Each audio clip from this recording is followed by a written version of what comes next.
Samantala, kasunod na pagsasampa ng kaso sa 21 pulis at 14 na sundalo na sangkot sa Timonan Roughout, magsasagawa din ng investigasyon ang pamunuan ng Philippine Army upang alamin ang administrative liabilities ng naturang mga sundalo. Tiniyak din ng AFP ang pakipagtulungan nito sa Department of Justice sa pagsasampa ng kaso. May report si Dina Pagibitan.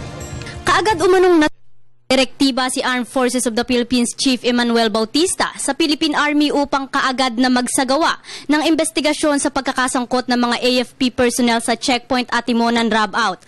Ito ay matapos na ilabas ng Department of Justice ang resulta ng ginawang masusing investigasyon sa nangyari.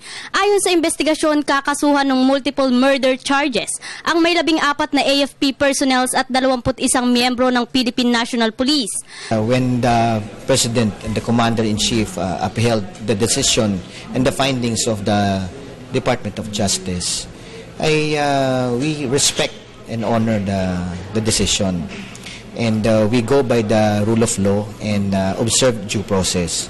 Magsisilbing pagkakataon raw ang gagawing investigasyon sa 14 na miyembro ng AFP na i-justify ang kanilang mga sarili sa insidente. Ito raw ang magiging basehan para malaman kung ano nga ang administrative liabilities ng mga ito sa Roughout. Tiniyak naman ng AFP na patuloy ang kanilang pakikipagtulungan sa DOJ sa investigasyon.